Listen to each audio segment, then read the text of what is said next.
Hello and welcome in today's video. आज का हमारा टॉपिक है 3 इयर्स के बच्चे का माइलस्टोन क्या होता है, उसके डेवलपमेंट्स क्या होते हैं, उसके स्टेजेस क्या होते हैं डेवलपमेंटल। तो चलो स्टार्ट करते हैं। सबसे पहले तो जब बच्चा बॉर्न होता है उससे उससे लेके 2 इयर्स तक उसे कहा जाता है इन्फांसी। उसके बाद आता है 3 इयर्स टू 12 इयर्स का चाइल्डहुड। पर चाइल्डहुड में भी दो पार्ट रहते हैं। एक तो अर्ली चाइल्डहुड जो है कि 3 to 6 इयर्स के बीच में होगा, और 6 इयर्स टू 12 ईयर जो है वो लेटर चाइल्डहुड में जाएगा। उसके बाद एडोलेंस होगा। पर हम जो बात करने जा रहे हैं वो है अर्ली चाइल्डहुड के बारे में। 3 इयर्स के बच्चे के माइलस्टोन्स डेवलपमेंट्स क्या होते हैं उसके बारे में हम आज बात करते हैं। तो ये ब्रॉडली डिवाइड किया जाता है मेनली 3 स्टेजेस में। फर्स्ट जो है कॉग्निटिव डेवलपमेंट होता है, उसके बाद है फिजिकल डेवलपमेंट, और उसके बाद आएगा सोशल डेवलपमेंट। तो हम ये तीनों डेवलपमेंट्स के बारे में थोड़ा थोड़ा जानते हैं कि इसमें क्या होता है, किस तरीके की डेवलपमेंट्स होती है। कॉग्निटिव डेवलपमेंट ये ब्रेन से रिलेटेड डेवलपमेंट होती है। इसमें बच्चा अगर क्वेश्चन करते हैं तो उसको आंसर दे सकता है, अलग तरीके से क्वेश्चंस कर सकता है, पजल सॉल्व कर सकता है। कॉग्निटिव डेवलपमेंट में लैंग्वेज डेवलपमेंट इंपॉर्टेंट होता है।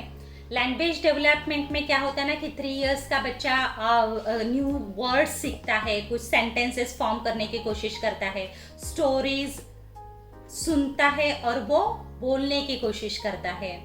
उसके बाद काफ़ी सारे उसके क्वेश्चंस होते हैं, ये ऐसे क्यों है, वैसे क्यों है, मम्मी ये बताओ, टीचर्स ये बताओ, ये सारे क्वेश्चंस उनके पास होते हैं। वो उनके खुद का सोचने का एक तरीका होता है, उनके कुछ थॉट्स है वो एक्सप्रेस करने लगते हैं, कुछ डिमांड करते हैं, ये सारी चीज़ें वो करते हैं। पर उनका कैसे होता है ना कि बाय बर्थ उनके सेंसेस एक्टिव होते हैं और वो लर्न करते रहते हैं। जो बर्थ होता है तब से लेके 3 साल तक उन्होंने जितना सुना है, उन्होंने जितना देखा है, वो सारा उनका एक्सपीरियंस, उनका नॉलेज उनके पास होता है। और उसके बाद वो लोग बोलना है या फिर जो भी चीज़ें करना है तो वो स्टार्ट करते हैं। जैसे कहा जाता है कि 1 ईयर का बच्चा अगर है तो वो एटलीस्ट 3 वर्ड्स बोलता है, कोशिश करता है बोलने के लिए। तो अगर आपको ऐसे लगता है कि बच्चा छोटा है और उसके साथ हम क्या बात करेंगे, इसको बोलना नहीं आता है, या फिर आपके जो भी थॉट्स रहेंगे, तो ऐसे नहीं है। जब बच्चा बॉर्न होता है उसके साथ ही आप उसके साथ बात करना स्टार्ट करेंगे। तो वो क्या है ना कि वो एब्जॉर्ब करते रहता है, और काफ़ी सारी चीज़ें एब्जॉर्ब करने के बाद जो है वो 3 इयर्स के बाद उसके थॉट्स, उसका जो एक्सपीरियंस है वो एक्सप्रेस करना स्टार्ट करता है। तो वो सेंसेस, सब सेंसेस यूज करेगा जन्म से ही।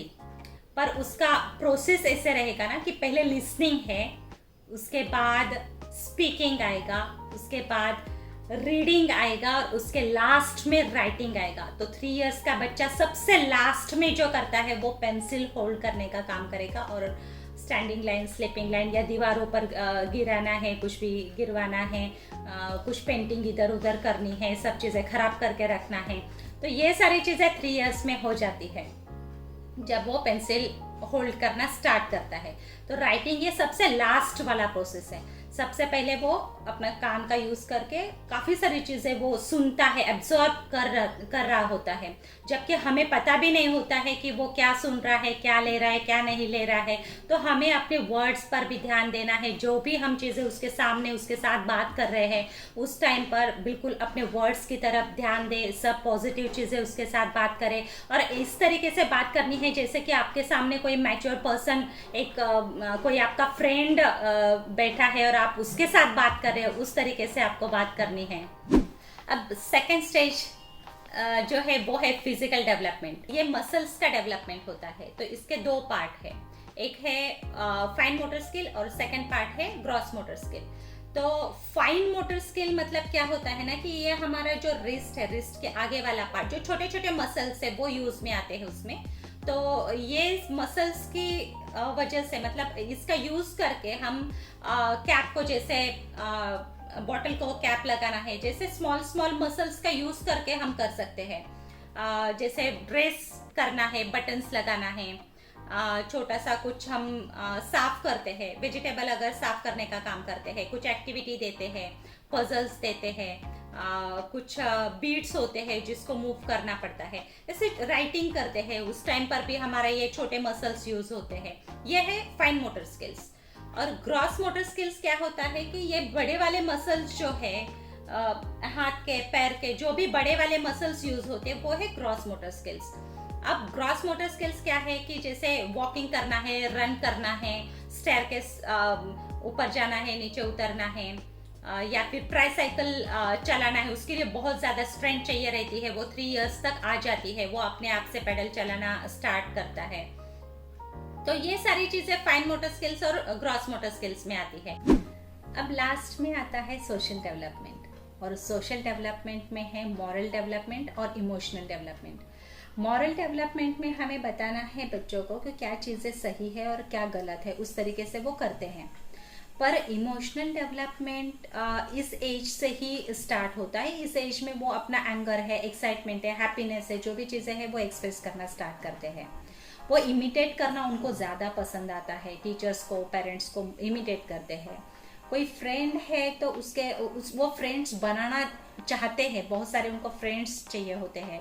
वो अकेले खेलने की जगह पर उनको जब दोपहर में भी सो के उठेंगे तो वो अकेले नहीं खेलना चाहते, उनको फ्रेंड्स चाहिए होते हैं, फिर गार्डन में लेके जाना पड़ता है। कोई अपने फ्रेंड के पास टॉय है तो वो उसे चाहिए रहता है, डिमांडिंग हो जाते हैं, बहुत ज़्यादा डिमांडिंग होते हैं। वो कॉपी करना जानते हैं, किसी को किसी के जैसे बनना है, वो किसी के जैसे अपने पास होना चाहिए, ये सारी चीज़ें उनमें आ जाती है। अपने हैप्पीनेस और एंगर, एक्साइटमेंट, ये सारी चीज़ों को हमें इसी एज से अलाइन करना पड़ता है, बच्चों के साथ काम करना पड़ता है, उनके साथ मैक्सिमम टाइम स्पेंड करना पड़ता है। अब तक मैंने जितने भी डेवलपमेंट्स बताए हैं वो 3 साल के हिसाब से है। पर अगर 3 साल का बच्चा आपका कहीं पर लैकिंग है या कहीं पर कम ज़्यादा आगे पीछे है तो उतना टेंशन लेने की ज़रूरत नहीं है। आप वो रूटीन, अगर आप उसको टाइम ज़्यादा देते हो या उसे एक्टिविटीज़ देते हो तो वो रिकवर हो जाएगा। फिर भी आपको लग रहा है कि कहीं पर कम है तो आप डॉक्टर का कंसल्ट कर सकते हो।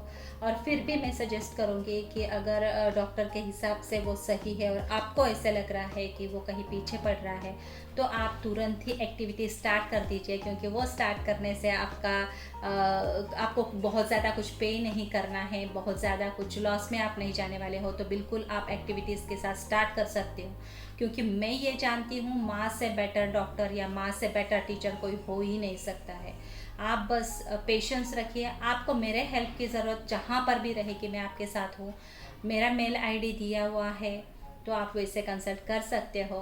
आपके जर्नी में मैं हमेशा ही आपके साथ ही रहूँगी। तो thank you so much for watching my video.